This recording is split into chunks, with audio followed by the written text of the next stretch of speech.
Welcome to the Good Faith Podcast. I'm your host, Curtis Chang, and the Good Faith Podcast is where friends who follow Jesus help each other make sense of the world. And if you've been a friend of the podcast for a while following our recent episodes, you've known that we've taken a break from following the national political world. And we've done that for a good spiritual reason and a practical reason. The spiritual reason is that the political world, especially at the national level, can be so consuming, so agitating that, if we pay only too much attention to it, it can distract us from parts of our lives that we actually have more agency. That's important to us, our marriages, our parenting, our relationship to technology, to our church, and so forth. So I wanted to spend some time on these other parts of our world. But there was also a practical reason, which was that as I was talking to friends like David French, who's a regular on this podcast, we were both talking like, which version of Trump were we going to get? Were we going to get the maximally bad version of Trump that would really trample over and violate what is sort of remaining goods in our political system? Or would we get something of a more less bad, still bad, but like less bad version of Trump that could somehow be restrained either by the system, by his own party, maybe even by his better angels? Well, a few weeks into the Trump administration, at least for myself, I have the answer to the question. We're getting the maximally bad version of Trump in terms of his policies, who he's appointing, the way he is treating others, including his opponents, but the weak, the vulnerable. Now, if you disagree with that assessment, really, I welcome you. I'm so glad you're part of the Good Faith conversation. We will talk more about the specifics in subsequent episodes, but at least I wanted to lay my cards out on the table. Is that I think we're getting the maximally bad version. And so for this episode, the question isn't how bad it's going to be. The question is the next more pressing question, which is, how do we respond? How do we respond to the bad that has happened, that is going to continue to happen? And that's why I'm so excited to have my guest, Congressman Adam Kinzinger. He is somebody who has been, in many ways, at the front lines of responding to the bad. Congressman Kinzinger served in Congress from 2011 to 2023, and in that career was called on to respond to a number of things, including the January 6th insurrection. He was served on the committee investigating that. He was one of 10 Republicans to vote for Trump's impeachment, a very brave political act. Since leaving Congress in 2023, he has continued to respond to this political moment through his organization, Country First. He's spoken out, notably at the Democratic National Convention as a Republican.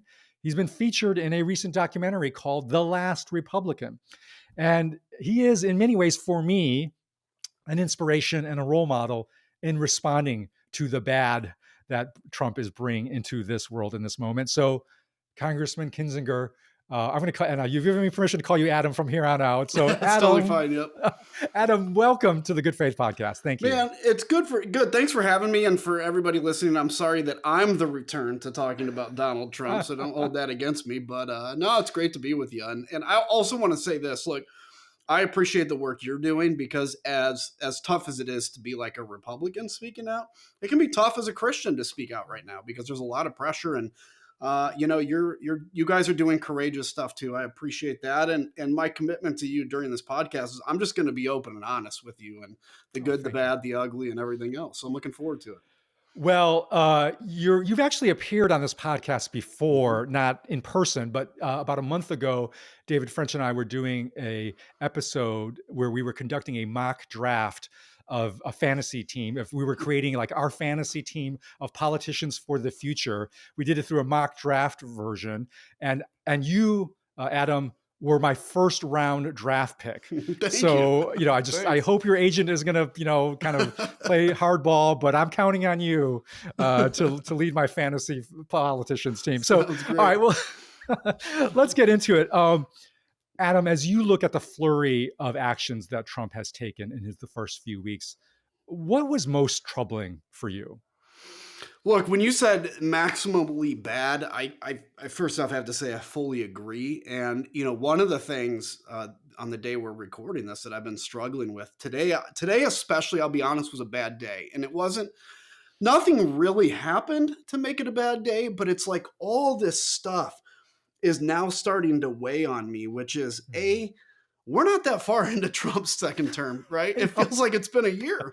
And I don't see any solid, I'm sure the Democrats are trying, but I don't see any solid pushback to really game changing and country and constitutional changing things. But if I had to pick what is the worst of a lot of bad stuff, it has to be the January 6th pardons. You know, like, look, Tom Tillis, I think what the most amazing thing is he's grilling Pam Bondi in one of the hearings, and he says, you know, it's ludicrous that the Democrats would ask you how you would feel if Donald Trump pardoned the January 6ers who attacked cops, because of course he's not going to do that.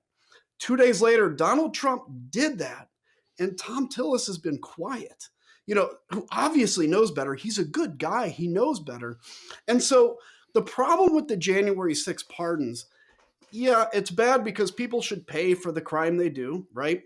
But even if it was like, look, if Donald Trump commuted all the sentences, hey, you're guilty, but he commuted the sentences, I'd be upset. But there's a difference between that and what happened, because what he's really doing is sending a message to people that if you commit crimes or violence on my behalf, I've got your back. And the thing that should chill us to the bone is there is no backstop to that. You know, we always knew that no matter what would happen in this world, there was always a line that could be crossed, and there would be some function beyond it, DOJ or the military, whatever it is, some function beyond it that would keep us safe.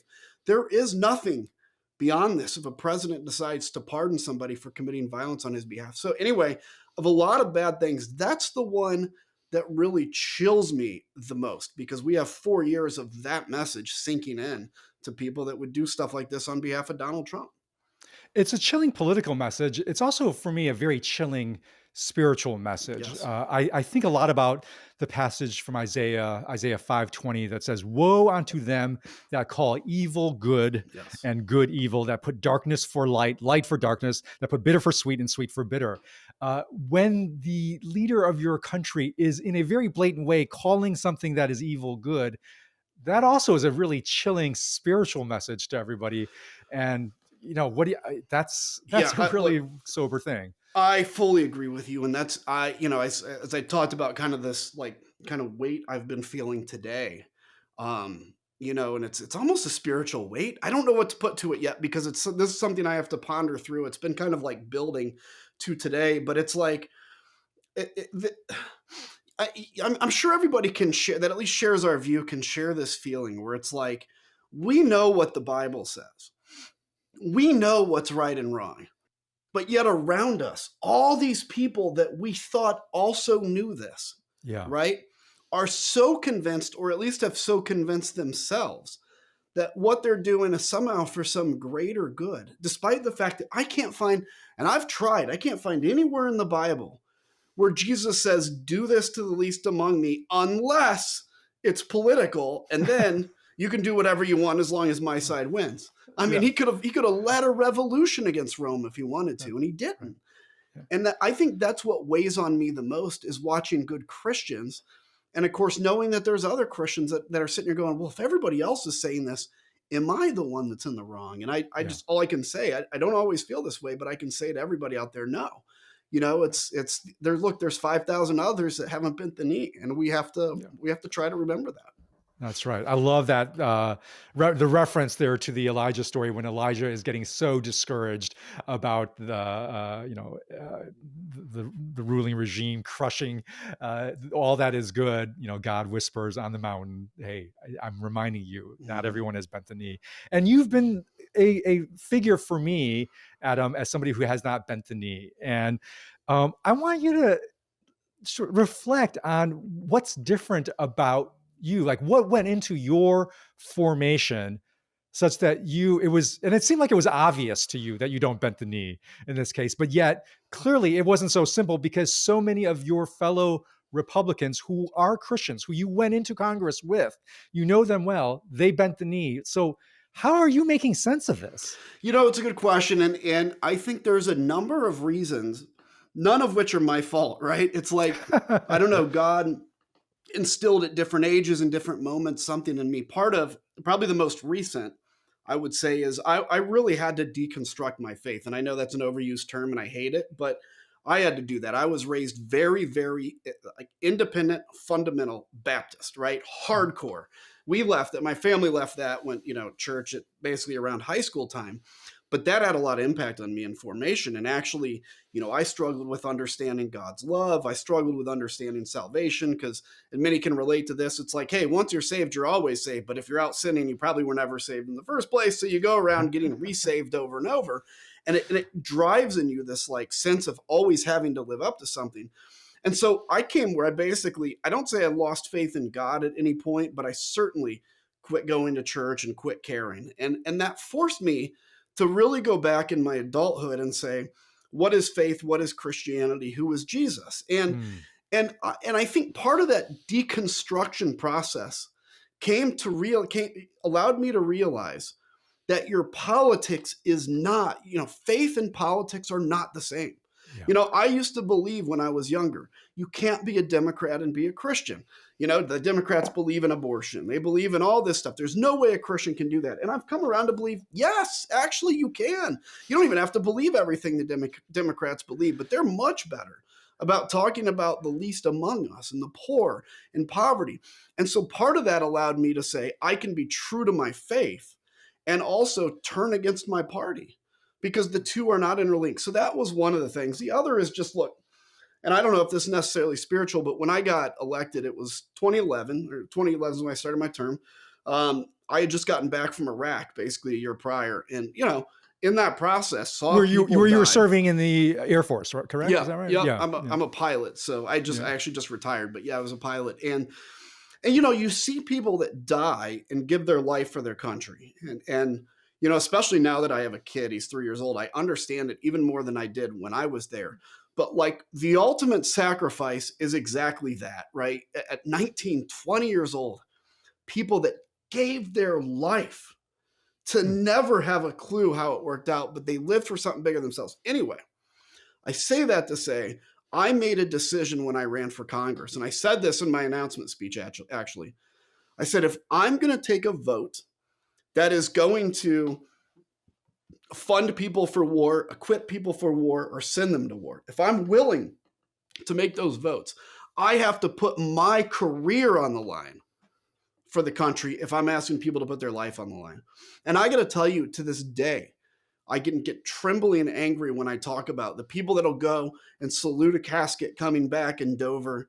They'll have tears in their eyes, talk about how great it is that we have people that are willing to die for this country, and then go to Washington, D.C. that night and take a vote they know is wrong because they want to keep their job. And that to me has always settled in. I always thought it would be like a vote, Curtis, like a vote to like reform Social Security that killed me, right? I didn't know it would be 9/11 or not 9/11, January 6th. Yeah. But it ended up being that. And I have no regrets. It's taken a toll, but I have no regrets. And lastly, I know it's a long answer, but I'll say this. Being able to, my son who's 3 years old, he is going to learn about this time someday. It'll be in the history books. Yeah. And he's probably going to read his last name in there. And I can't blend in. It's a pretty common, not a common last name. And I can now, with a straight face, talk to him about honor and telling the truth. Whereas if he'd have read that and read that I went along with what was wrong, how would he ever listen to me? And I'd tell you there's a lot of peace in that. So, Adam, that's so interesting that you're telescoping to this very long-term view. You're now looking at your decisions and the current politics through the lens of what your 3-year-old son is going to think, believe about you. How do we do that? Have that long-term view? Because it seems like so much where the Republican Party went bad was they adopted such a short, like almost like a gnat's level of attention span of history in terms of just what was going to get me past this next election versus what will the history books, what will God, what will eternity say about me? How do we cultivate that in us as people, in our politicians? Like, what does that look like to have a truly long-term historical and even eternal perspective? Look at that. That actually is one of the biggest kind of surprises to me in the last few years is how many people don't have that. Mm. The day I was elected, I go into the Capitol basically, and I'm looking around and I realize like I'm standing where I don't know what it is, 5 to 10,000 people that have ever served in the job I did in the history of the country. I get to do this, and I'm standing here in this historic thing, and you hear these voices echo, proverbially, and it's like, and I think, for me, it's always that kind of view of history, the view of America's role in the world, which has always been my passion. That's actually what I wanted to be known for. Um, it's always rung in my head. Somebody else like that, frankly, is Liz Cheney, and you can see it when she, gives her speeches, talks about history a lot. How do we cultivate that in more people? I wish I had a better answer, except to say we have to demand better of people. Yeah. Look, all politicians are is a reflection of what is demanded by people, right? If we demanded politicians to, literally work with one arm tied behind their back and jump Yeah. 5 times every morning, we would have people that would do that if that was the requirement, because ultimately they come up and reflect what they need to do to get elected. Unfortunately, as this attention economy has gotten going, as this like own the left or own the right stuff has started to go, it's broken our brains. And every time in history, every time something new kind of comes along, the generation or two that are exposed to it first abuse it. Remember when Coca-Cola was invented? I mean, people would drink 1 or 2 cases a day. Now they don't, because they've learned to moderate with it. And I think part of that is we've broken our brains, and we have to learn to moderate the attention economy. And we have to learn to, once again, stop voting, not just with our guttural feelings. Feelings are important, but not like this guy makes me feel good because he hates the people I hate, and Yeah. start to grow up in how we think of that. And so the only advice I can give to people is 2 things right now. Vote in primaries. Vote in primaries. Honestly, if you're a Democrat in a Republican area, vote in that primary, because, as long as there's a good candidate or a better candidate, and then make sure, obviously, you vote in the general election without regard for who belongs to what party, but who is more committed to just simply doing the right thing. Beyond that, it's just going to take time. I really think this country, it's like this pendulum, right? And I thought we had swung as far as we could. It was a little more swinging to go, but at some point it will come back. And I think the country's ready for this healing. They may not know it yet. And Yeah. I think that's when you start to have a difference again. Well, may that day hasten. But Amen. I like the actions that you're talking about of, look, this can get translated in voting, but here's the challenge I have. So I put myself in the shoes of the voter. So we talked before we came on that I grew up in Illinois also. So in a certain life trajectory, I could have been in this district voting, casting a vote for you or for your opponent. And I think when I think of my like 25-year-old Curtis and how he thought and made sense of the world, graduated from Ivy League school, all like liberal and woke and like taught to view the world through this very partisan lens.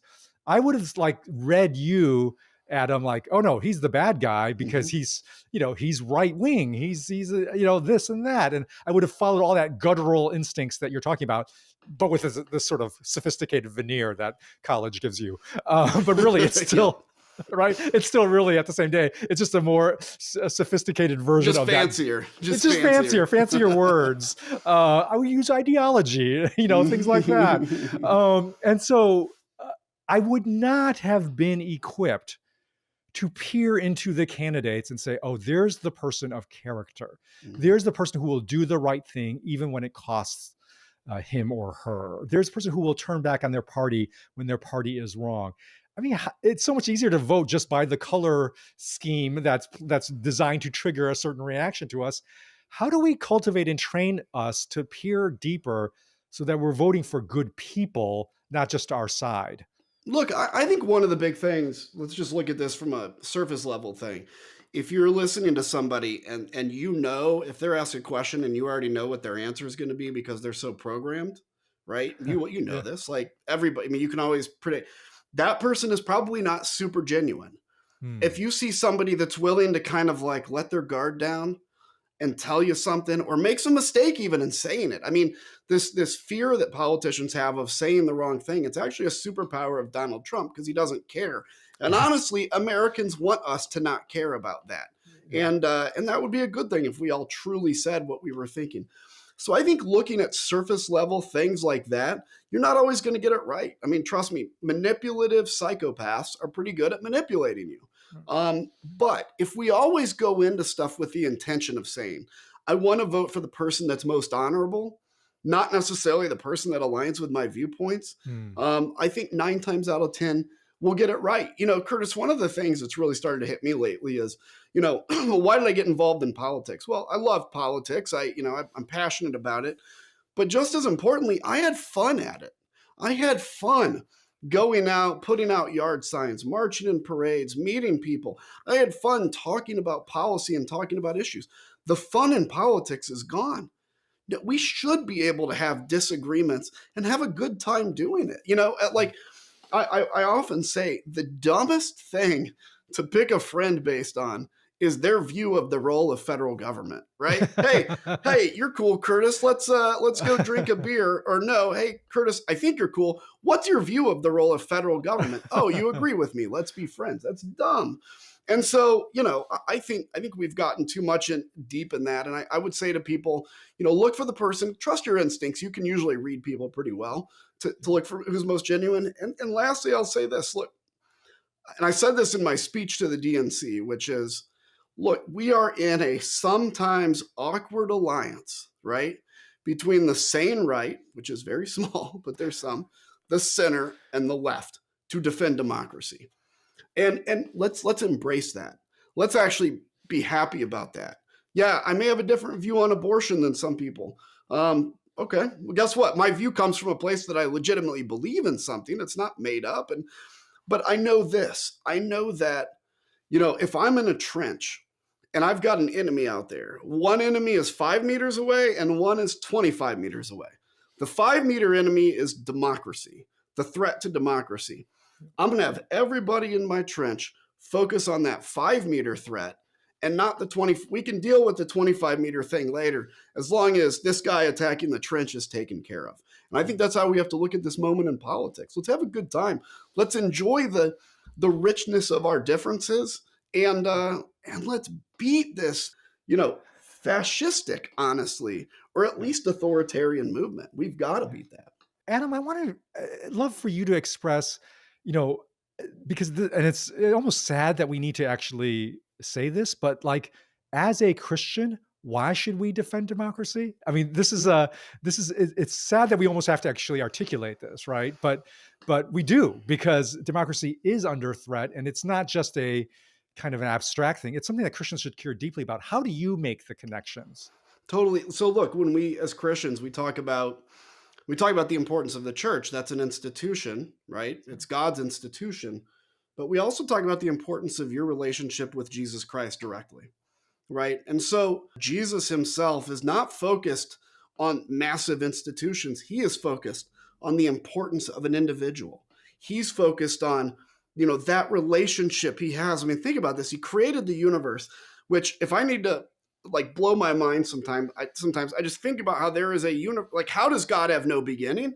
How is that even possible? And how does the universe have no end? Like, this is what's amazing about God.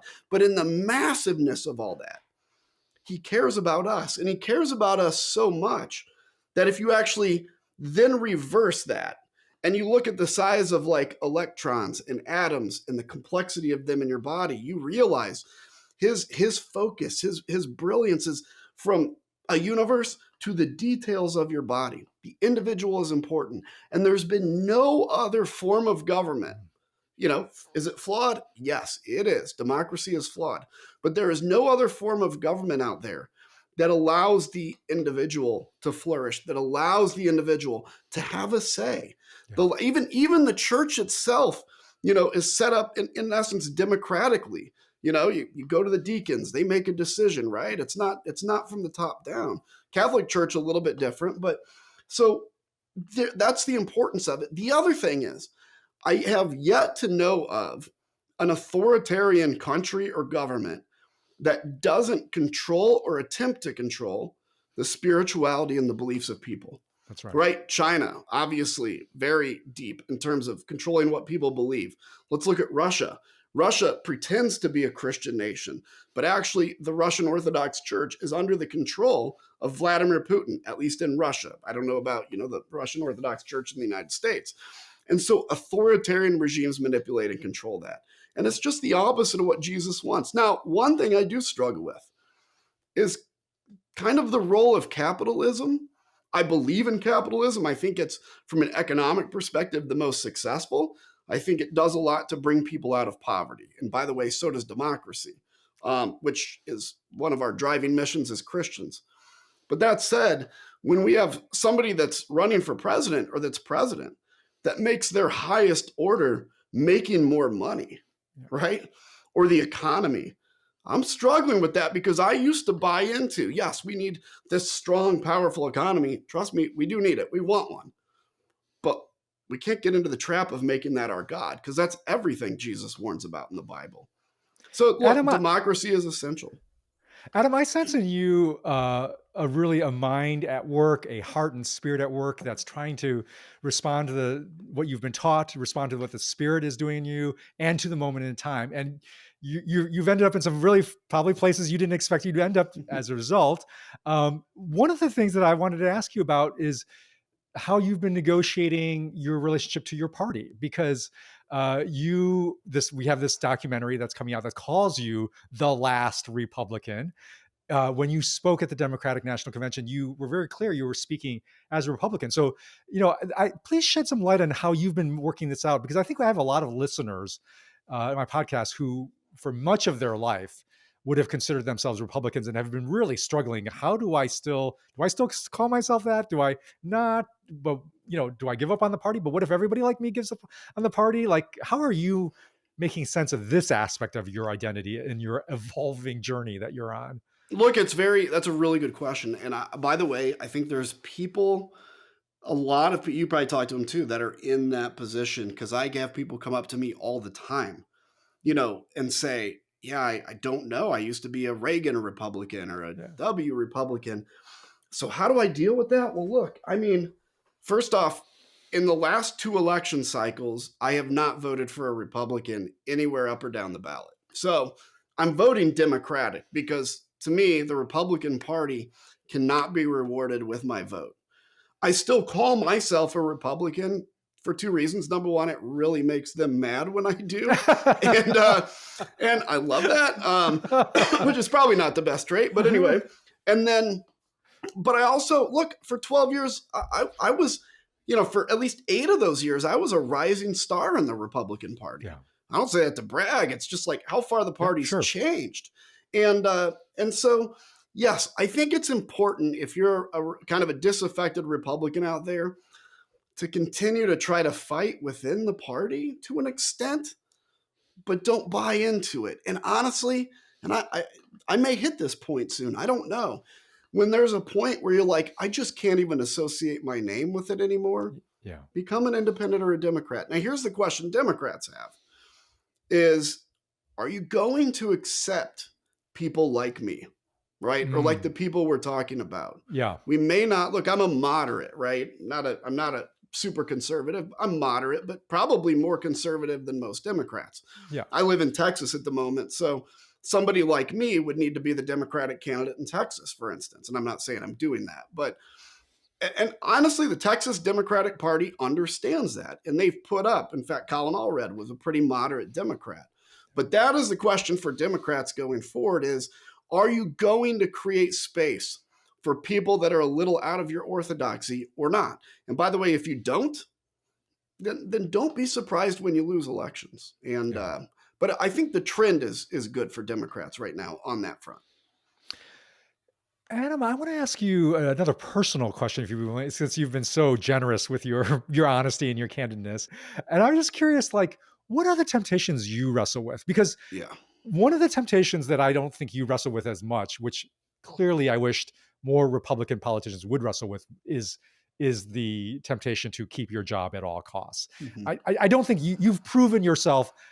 Either you've mastered that or it was never a big of a temptation for you in the first place. I don't know. But either way, I commend you for it. But I got to believe there's other temptations you have. Would you be willing to share what those are for you? That's great. Great question. So there's a couple. One is just hopelessness, right? I mean, Mm. I recognize that in the role that God has given me. And I'll tell you, one of the things I've come to peace on, my wife was praying the other day, and she's much more kind of in tune with the Holy Spirit than I am. There's always one in a marriage that's like that, right? That can like almost ask a question like, "Oh, this is what he said," and I'm getting, you know. But she's like, "Look, God was basically saying that your job isn't to go out and convert everybody. Your job is to just be the voice to give people a choice. It's up to them what they choose. But, ultimately, they hear the other side." And that gave me a lot of peace, right? And so Mm. one of the fights is just against hopelessness, darkness, like pulling the ejection handle, as we say as pilots. And I would love Curtis to go fly for United now. And that's my temptation is like, I'm out. I'm going to be a United pilot. And the other one, though, is, and this is one I struggle with a lot. In fact, today I deleted the Twitter app off of my phone. Okay. I'm keeping Twitter, but I've deleted the app off my phone because I can get pulled into emotional reactions a Mm. lot, right? I can wake up, and one of the things I have to fight now is looking at my phone right when I wake up. Yes. Because I've done that this week. I wake up, I look at the phone, and you get hit with 4 things that Donald Trump did that were really bad. And then your day's ruined. I'm grumpy around my family, whatever else. So that's a big fight is making sure that I engage when it's appropriate to engage and not go in the mud too often and not all the time. Now, I'll also say this. I don't have the answer to this, but I do think that there is a role to play a little bit of hardball in the messaging. I think it's important to call out hypocrisy, to point out when somebody's lying. I don't know if I always do that correctly, but where I shouldn't get drawn into that, I do sometimes, is just the little petty stuff. Yeah. It seems like almost those of us who are engaged in resisting the work of Trump in calling evil good, good evil, is we have to pick our spots Yeah, of we when do. to do that, and it's because it's going to be completely draining if we allow the pace of social media or the pace of Trump to dictate kind of our emotional and spiritual lives. And Can I add something to that? yeah, Like, please. this is what I think is really important is people are like, how do we do this for the next 4 years? And I don't fully have the answer to that, except to say stay engaged, whatever that looks like. But the other thing is this. I think all of us wear this big, heavy burden on our shoulders.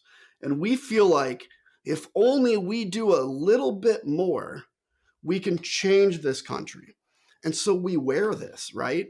Yeah. I think take that burden and drop it, right? I Mm. mean, look, because you need to stay engaged.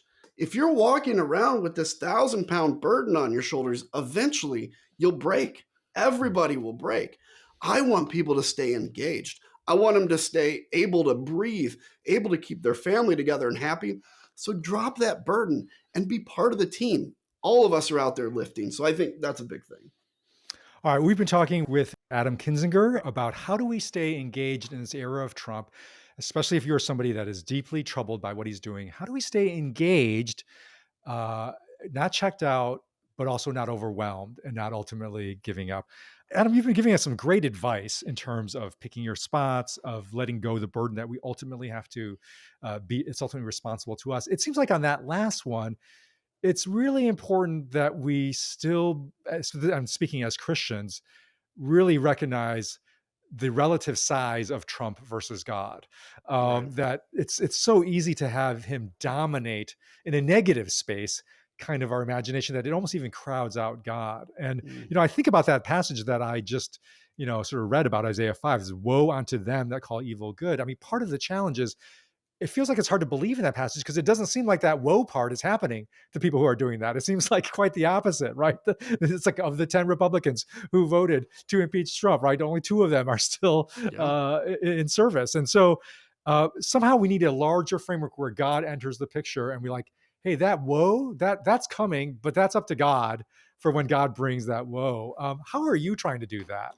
Look, it's I always talking about been talking a lot about my conversations with my wife. This is one of the Yeah. big ones, which is, we feel like, so her background, she, worked at the Republican National Committee. went to work for Boehner, and then went with the RNC during the first Trump White House, and ended up actually being one of Mike Pence's comms directors. And she just talks some stories about the White House, and it's unbelievable how chaotic it was, and probably is again. So the thing that's tough with us is we keep seeing all these people and saying, look, they're being rewarded. Yeah. Right? The people that lie are being rewarded. Stephen Miller, who, look, we're all for border security. I think everybody's for border security, right? And we also recognize that there's going to have to be deportations to some level, but some level. But you don't have to be cruel about it. Yeah. We don't need to put kids in cages again. Yeah. And the cruelty. I mean, I'm watching a clip on Newsmax where a guy's eating a taco and making fun of the fact that he's eating a taco, and they're deporting people. And it's like, this guy was a Navy SEAL, by the way, like crazy. But one of the things we have to do is just look and say, look, God's timeline is not our timeline. This is a hard thing. I'm preaching to myself now at this point. God doesn't see time as, he's not marching election cycles. This. Yeah, he doesn't see an election cycles.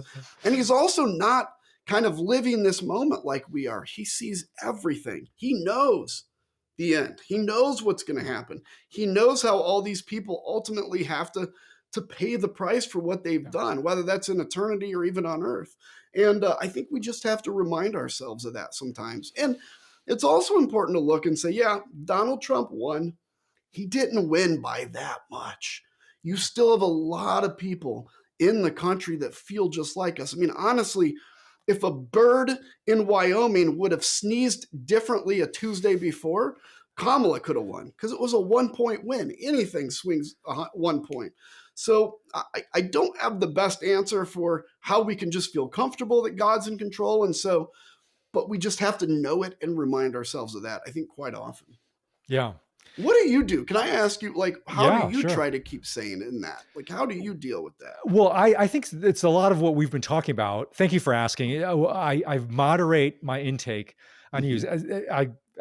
This is, since you've been True Confessions here, I'm going to make True Confession on my own podcast. Like, as somebody whose podcast, which includes the beat of political news, I am probably one of the least informed people in that circuit, because I cannot take in every tidbit of news. And I find that I do much better when I read history or even poetry, or like the things that need to inform my imagination is not actually more news.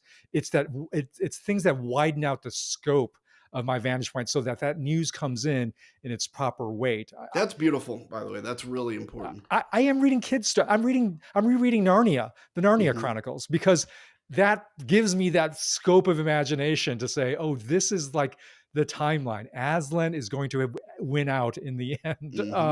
So that's one way that I think I do it. I find myself just deepening in the spiritual practices of silence and solitude, because again, I think the more I am immersed in the world of words and analysis and takes, which I have to be, it's part of my job, it's part of what I do, the more I have to balance that with silence and solitude again, so that the spaciousness of God actually predominates my moral and spiritual imagination. That's beautiful. And I'll also say, look, the thing that is finite in our life is our attention, because we have 24 hours of attention. 8 of them, if you're doing as much as you should, is sleeping. Right. And so all this noise is competing for your attention. So if you even turn your head to look at something, that bit of time is gone. That's why I think there's real benefit. I'd like to do this more. I struggle with it, but there's real benefit in solitude, because that gives your mind a chance to rest and think of things, right? That's right. That's right. And then the last thing I'll say is, what really helps me really is conversations like this one, conversations with other people that can remind you, no, you're not crazy. Evil is still evil. Good is still good. Let's not mix those two things up. And so we do. We are, as much as I, believe in the value of solitude and, reading and so forth like that, we also are communal social beings, and our picture of reality is constructed as we talk, as we actually make sense of the world through words. And so we need that. It's just, we need to do that with the right people, and have the right conversations that we deep down, as we are listening to those conversations, we can feel, oh, this is good. This is good, and this is good, calling good, or this is good, this is evil, this is, calling evil. And so we need to really meter our attention and curate our attention even more to nourish us on those sources that are aligned with good. Yeah, So, I agree. That's great. last question for you. You must have at some point had a vision of yourself as in politics, right? You can't go through the work, the crazy amount of work of raising money, votes, and all of that, unless you have a vision of yourself like, I can see myself as Congressman Adam Kinzinger. Now, what's your vision of yourself in the future? What does Great that look question. like? I don't know. And it's one of the things I struggle with, but it's also one of the things that I feel like the Lord has told me it's okay. Like, this is a moment where, look, I mean, we as type A people, and particularly as politicians, you're always planning a 5 or 10-year plan. Here's what's been interesting to me. Yes, I always wanted to be in Congress. I never thought I'd actually be able to do it. And I never thought it would have happened the way it happened. Okay. So it doesn't matter what I envisioned or what I planned. God had a way of allowing it to happen. I'm not going to say he necessarily made it happen. I'm not a deep Calvinist, but like, he allowed it to happen. And so, I'm in this moment where it's like, am I supposed to run for president someday just to be able to have a voice?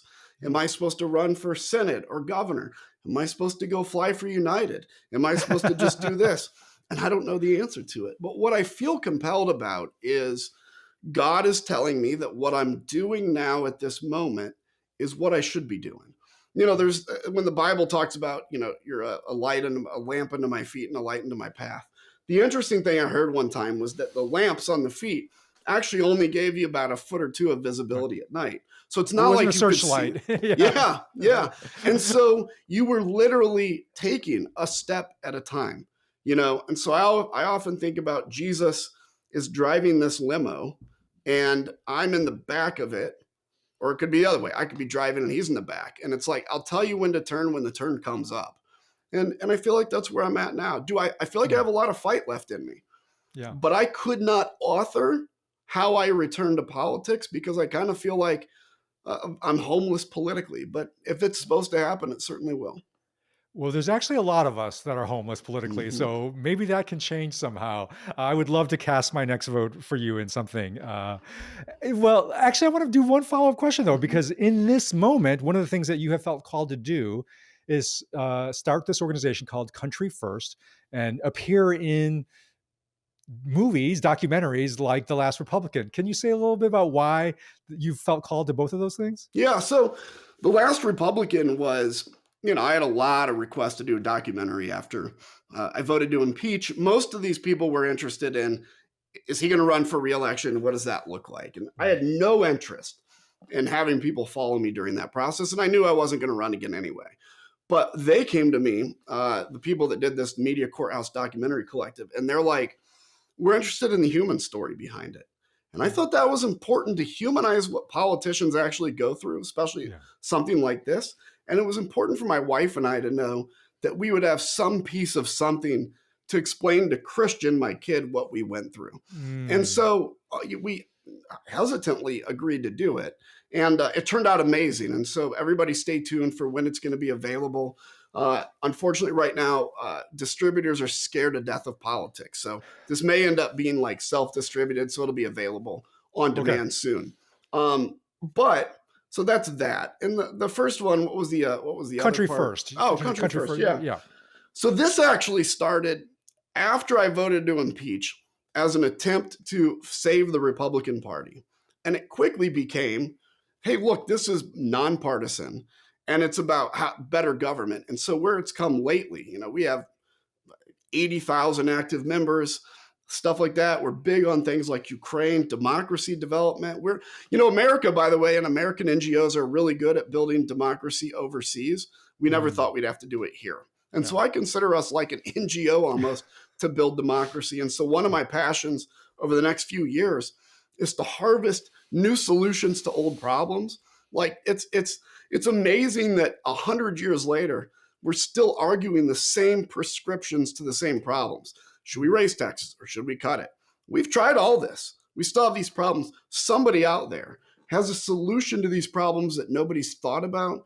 That's what I want to harvest. bring those ideas together. And from there, maybe you change a political party or maybe you create a new one. But I think we have to have the ability to harvest no preconceived bias and new solutions to old problems. That sounds wonderful. Well, Adam, thank you for your Yeah. service to the country, service to the church, service to me personally as somebody, as my first round draft pick of my fantasy team of hope for the future. I really do hope for that day when I can cast a vote for you in the Thank you. future. Until then, keep up the great work and God bless you. You bet. You too. Thanks for having me. It was a great conversation. All right, listeners, remember to follow us on Apple Podcasts to help other people find this kinds of important conversations. Do so by leaving ratings and reviews wherever you listen to Good Faith. And next week, I will once again join you around the campfire.